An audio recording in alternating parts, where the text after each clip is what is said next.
live. As accustomed to me, the Book of Kayla, I like to start us off with a morning joke to get us on our day. Let's hear it. So, a couple just recently got married, and one of their first arguments, they started arguing about who was going to get up in the mornings and make coffee. So, the husband saying, no, you do it, wife saying, no, you do it. And so just like any good wife, she turns to the Bible to find her answer. And she said here confidently, the man is supposed to make the coffee every morning. And he said, no, let me see. She said, it says right here, he brews. No, goodness.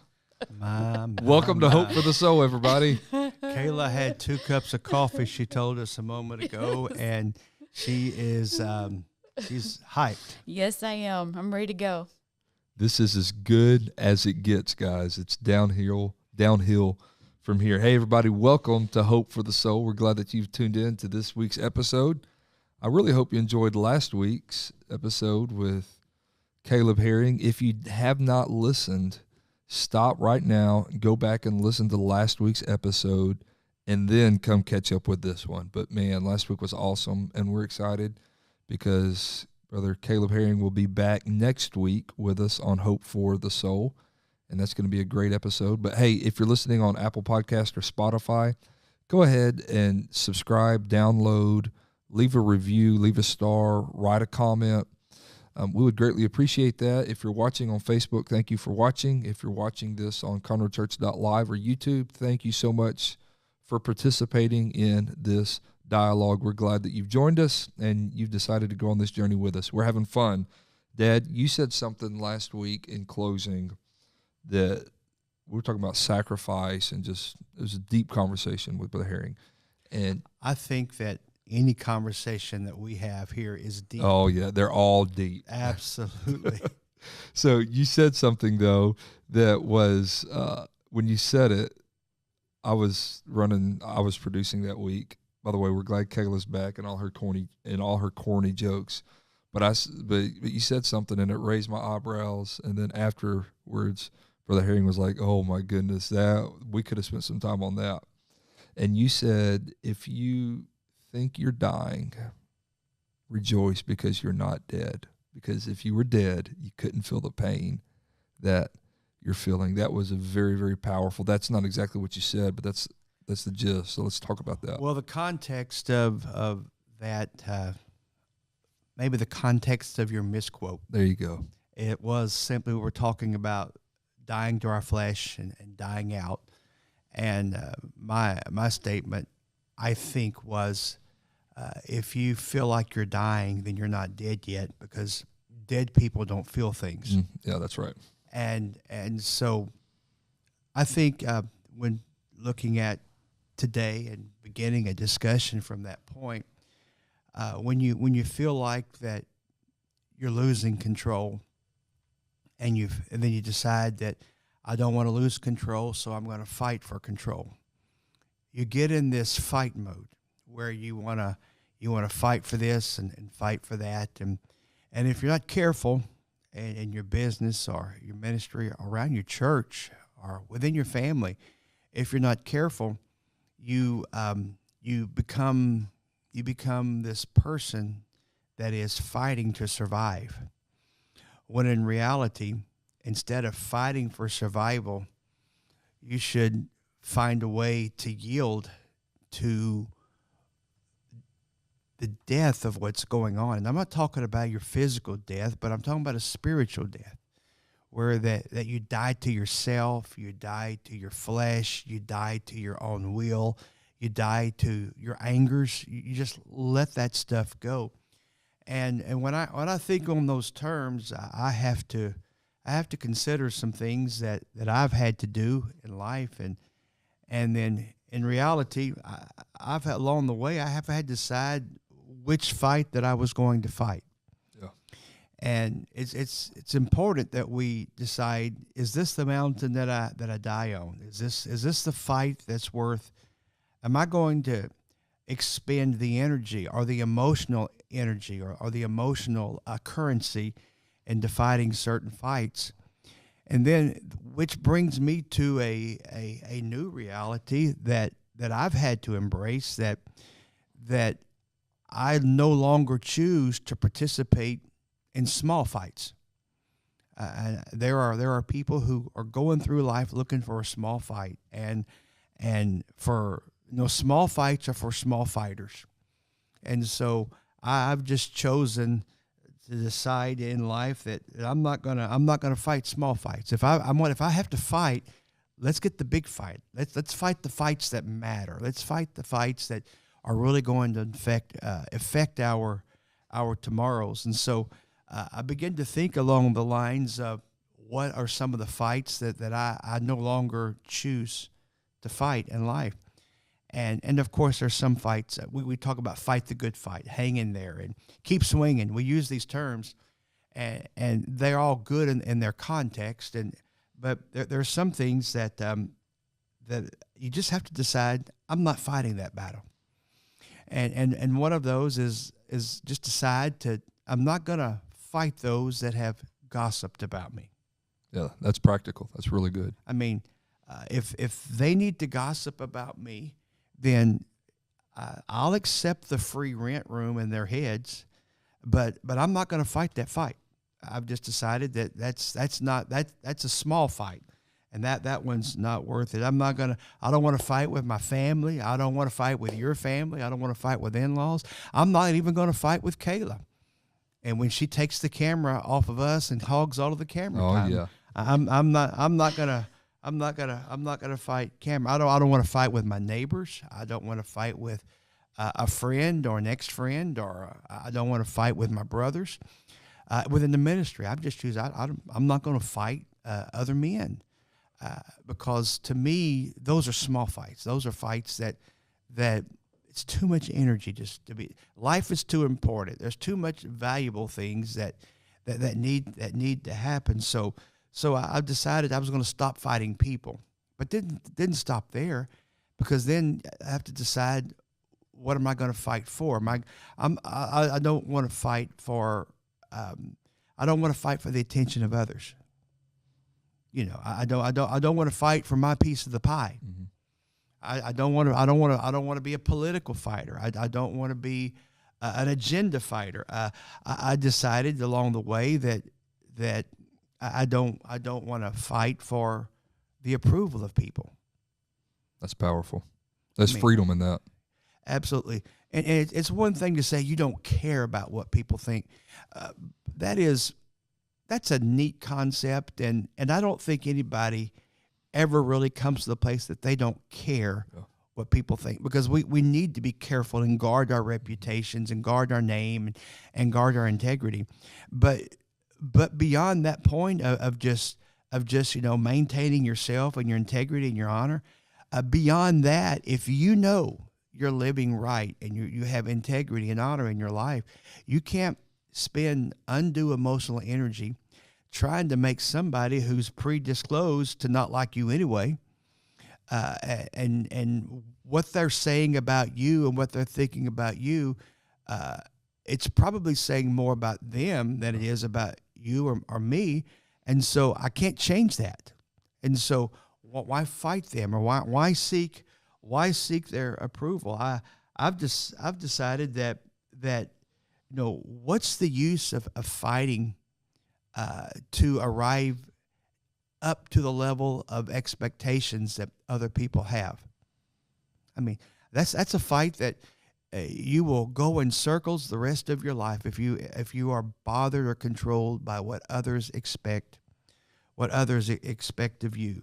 And so you have to stop fighting these small fights. Well, what about the whole idea? Well, this is my right to do this. This is my privilege. And we live in America.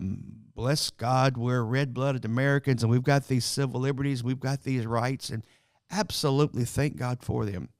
But if you are one that's going to fight for all these rights, or if you fight because you felt mistreated, or you fight because you felt neglected, or you fight because whatever how it pans out, if you're fighting for those things, then you're really giving up other freedoms and other liberties. And why fight? Why fight for the approval of inconsiderate people? Yeah. Why fight for, there's dumb people out there. Now, they're not in this room. They're not listening. And they're not on this podcast. Yeah. And they're not even on this platform, okay?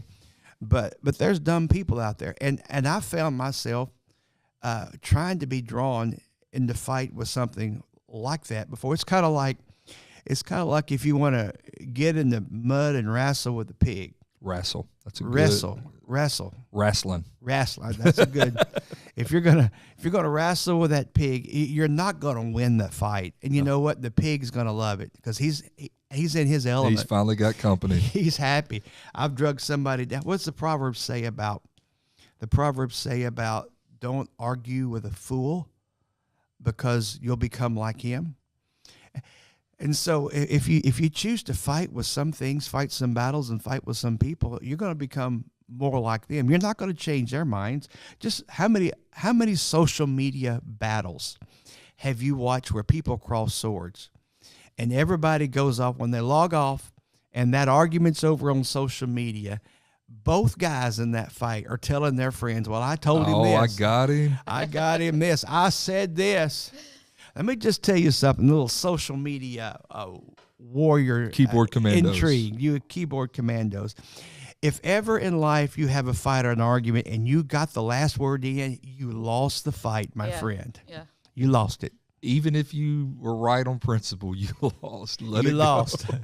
Let that other guy have that last word. Let it hang out there. Just let him feel like he did it. But everybody will form their opinion. Yeah, so that's true. why don't you let him win? I decided I'm not going to fight to please other people. And I really kind of admire that about you, because Trent, you tend to not worry at all about what people think and what people care, and I really don't. And I probably should a little bit more, but I don't. And you just I admire that. I admire about you, and then I decided along the way that I've heard things about myself along the way. You learn stuff, don't you? And how many times have I heard that this is where something was happening here, or I had compromised in some area, or I was doing this, and I was this was going on, and there's times I felt like I was Tom Sawyer and Huck Finn. Yeah. The time that they came back and attended their own funeral, and they heard all kind of things about themselves that it just didn't ring true. I mean, there's some deep theology. Just stick with us. And that's funny, but there's a lot to learn right there. They attended their own funeral, and there were things said about them that they just couldn't believe. So when they resurrected themselves and came back, the old tricks started all up again. But I've heard things about myself that I just have to stop and scratch my head and really, which kind of brings me to a thought in the New Testament along this line, and it was Jesus has been on the Mount of Transfiguration, and he comes back, and up there there's these. We've had Elias and Isaiah have shown up on the mountain. There's disciples there, and the disciples are saying, let's build churches or let's build temples to these.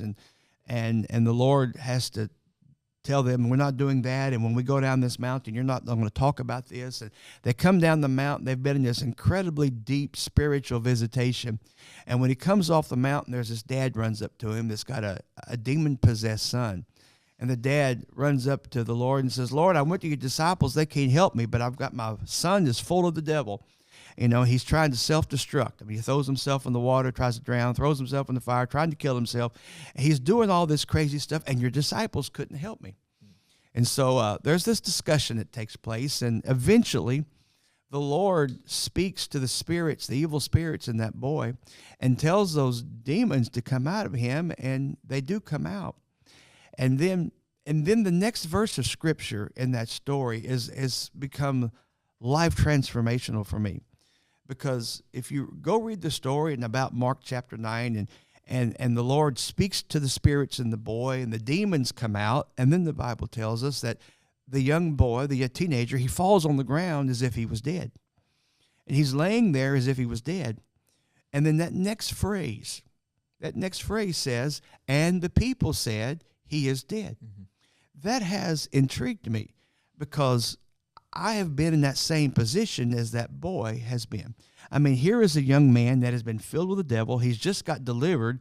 He is in some spiritual state, having the demons leave his body. If nothing else, he's just worn out.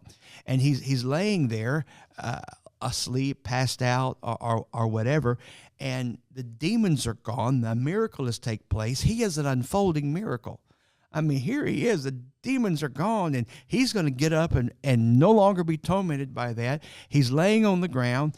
He's not dead. He can probably hear what they're saying. But the people said he was dead. Now, who were these people? These people that pronounced death over this young boy, they were the people following Jesus. They were disciples. They were the crowd that followed. These people had already eaten loaves and fishes. That was church people. That was good church folks and good ministry friends. They were sitting there, and they pronounced the boy was dead. And it came to me one day that there are some people in your life, and we all have these people, that cannot recognize the unfolding miracle, the unfolding plan of God. That's good, Dad. In your life. They can't recognize it when it's laying there in front of them, or when it's across town, or when they can see your services online, and they can make opinions, and they hear their friends say something, and they can make opinions, but they're not spiritually acute spiritually, or aware enough that they recognize that's a move of God. That's an unfolding miracle. Those kind of people, I've decided that those are small fights that I no longer choose to fight. That's good. I've been obsessed lately with Jesus' Sermon on the Mount. The intro is the Beatitudes, and I've preached twice of late from that intro to Jesus' sermon. And I'm probably going to do a series on the whole sermon one day. But Jesus said in the Beatitudes, blessed are the persecuted. And sometimes when we get persecuted, we feel like we have to take up arms, and we got to go fight the people that are bringing the fight to us. When in reality, the people are fighting you, or talking about you, or criticizing you, or whatever the scenario may be. They're doing it because they're looking at you through the eyes of the flesh. They're not looking at you as God sees you. And this isn't just applicable, Dad, for us in ministry and church work. This is applicable for family life and business and all forms of relationships. And it's so important that we see people as God sees them. And when we see people as God sees them, that also reminds us that when people don't see us as God sees us, that blessed are the persecuted, or blessed are the persecuted. So you have to decide. I'm wearing glasses, and you're wearing glasses. So we have to make a decision. Am I going to view you, Trent? Am I going to view you through the lens of a father? Am I going to view you through the lens of an elder in your life? What view am I having of you? So I have to decide for everyone around me, people in my friendship circles, and even my non-friends. I have to decide, am I going to view them through the lens of my flesh, or am I going to view them through the lens of the Holy Ghost? That's right. And if I view everything through the lens of the flesh, then everything that I see about anyone around me, they're going to be filtered through the way I think.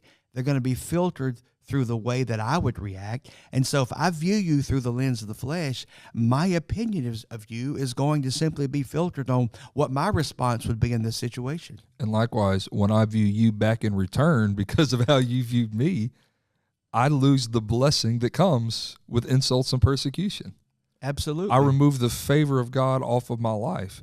And it's very important. There's three things that I want to share real quick, and then I'll throw it back to you, Dad. Our response to insults and accusations. These can be small insults or large accusations. I think as people of God, we must respond appropriately, even when we've been done wrong, or even if the accusations are true, we still must respond in a biblical way.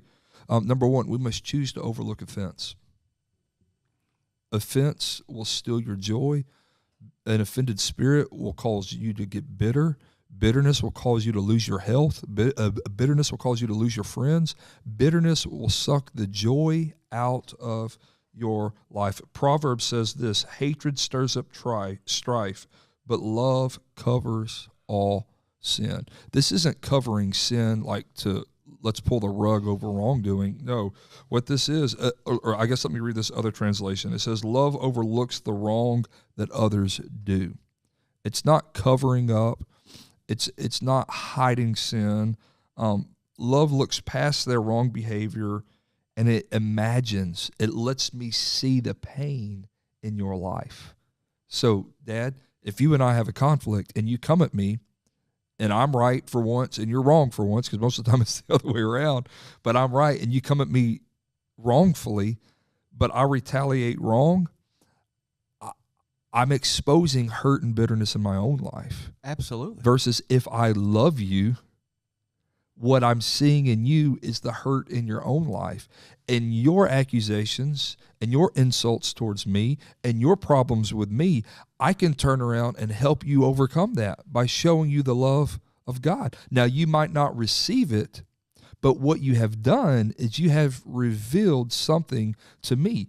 And so wisdom says that I probably shouldn't minister to you when you're throwing insults and accusations at me. But what wisdom does tell me to do is take you to God in prayer and say, God, I know that me and Dad have this problem in our family. Me and Dad have this problem in our working relationship at Conroe Church. And he's not going to hear me out.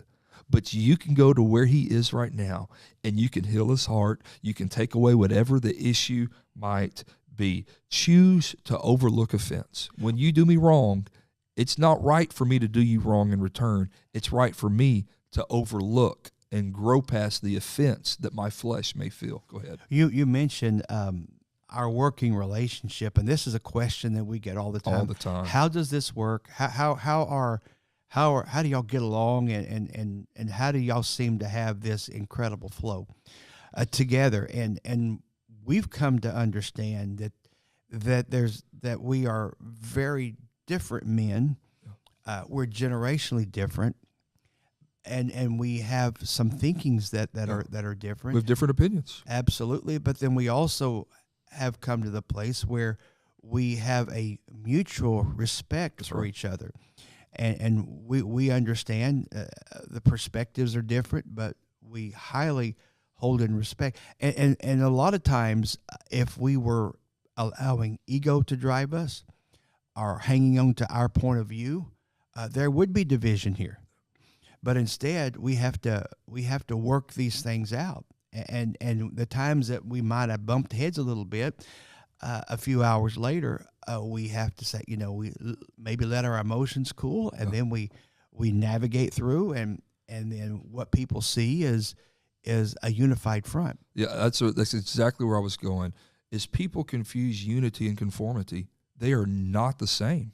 They are not. Unity is when I submit, knowing that I disagree, but I submit because you're the elder. You are still the lead senior pastor of Conroe Church. I have to submit what I think, and I fall in line with you because the greater picture is more valuable than my opinion on a matter. And unity is so important. And so when we choose to overlook offense, that leads us to the second thing, our second response to insults and accusations. Number 2, keep my heart free from unforgiveness.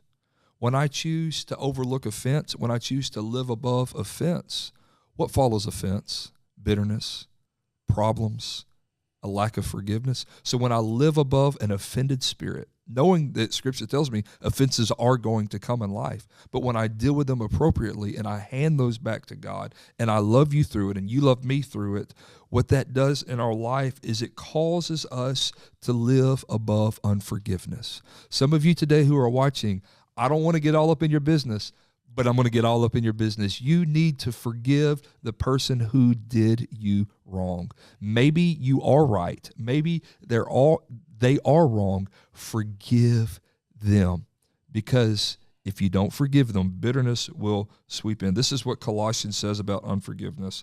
This is actually what it says about forgiveness. Bearing with one another and forgiving one another. Another translation says this: forgive the person who offends you. Remember the Lord forgave you. Last point on forgiveness. Lewis Smead says this: to forgive is to set a prisoner free and discover that the prisoner was you.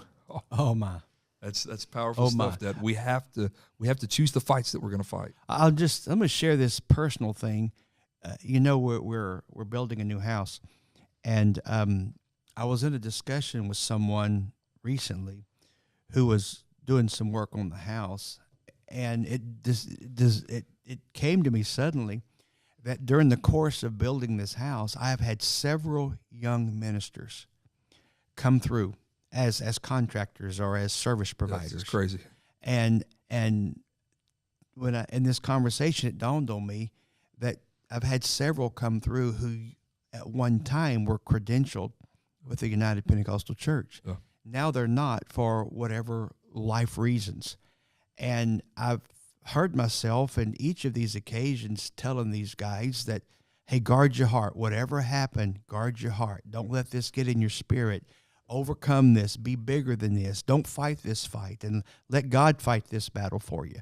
And I found it very, when I pondered on this earlier this morning, that how is such a small thing in the scope of life, of us creating a new place to live, that I've had now several of these young men come through.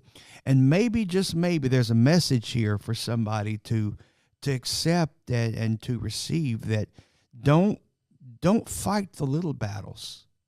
Let the little fighters fight the little battles, and you grow beyond that, grow above that, soar above that, and become even greater. So with that in mind, if I have decided that I'm no longer going to fight the little battles, then I'm instructed that I have to fight the good fight. That's right. So then I have to learn and develop a discernment on what's the good fight and what's the bad fight. And we've spent quite a bit of time here talking about the bad fight. Okay, so then if we're going to talk about the bad fight, I want to talk about the good fight. Now, what is the good fight? Because I'm instructed to fight for the good fight. Therefore, I have to make a decision that I am going to fight. I am going to fight for my dreams. That's good. And I'm going to fight for my destiny. And if I'm a minister, so I'm going to fight for my ministry. And I'm going to fight for what God's called me to do. And young man, if you're out there, don't get caught up in the minutia of fighting for the things that don't matter, but instead fight for your dreams and fight for God's plan and fight for your destiny and fight for these things that are gonna be eternal, because you may win the little fights. You know, you can get in a fight with a skunk and you're bigger than the skunk and you're going to beat the skunk up, but you're going to smell like the skunk when it's over with. And it's just not worth it. So fight for your dreams and fight for your ideas and fight for that calling that God has placed deeply inside of you. And you think, well, I don't even know if I am called. Well, if you're completely, your thought patterns and your dreams are all around this big idea thing that God has, that you hope it's God that's put in there. If you can't shake it, it's probably God. And so fight for that dream and fight for that destiny and fight for that future. And don't fight the little stuff. Don't let the pigs drag you back down in the mud and get their stuff on you. That's right. So our third, my goodness, I can't talk. The third response to insult and accusation. First two, let me remind you, overlook offense. Number two, keep your heart free from unforgiveness or bitterness. Number three, remember the eternal reward. Fight the good fight of faith. Remember, this is what Paul said in 2 Corinthians chapter 4. We're pressed on every side, but not crushed, perplexed, but not in despair, persecuted, but not in despair, struck down, but not destroyed. It's so important that we fight the good fight of faith. And then what Paul says, fight the good fight of faith, lay what? Hold on eternal life. If you fight the good fight, you're choosing to live above the reproach of pettiness. You're choosing to ignore the false accusations or the fleshly accusations against you. There's nothing more important than remembering in business and life and family and in all manner of relationship that this world's not our home. We're going to heaven, And any problem we have, let's view it through the lens of eternity. That's all I have, Dad. Close. So your verse there said, lay hold of eternal things. So take a look at, what are you grasping to? What are you holding for? What are you fighting to hang on to? And if those things are not eternal, let them go. Let the eternal things go. But get a bulldog grip. Grab that, wrap your hands around that and your legs around it and bite into it, and don't turn loose of the dreams and the hopes that God has placed there, because those things are eternal. I'm glad that you've joined us this week on Hope for the Soul, and we look forward to seeing you again next time. And you don't really understand what it means for you, to us, when you come and you follow us, you like us, and you spend time with us here. And we are truly blessed that you have taken time for that today. Yeah. So thanks, everybody, once again. Review, leave a heart, leave a star on whatever platform you're listening or watching on today. We would greatly appreciate that. That really helps this message get distributed to more people. And that's all we want to do. We want to help you, and we want to help your friends. God bless. Have a great week. Tune in next week for another episode with Evangelist Caleb Herring. We'll see you soon, guys.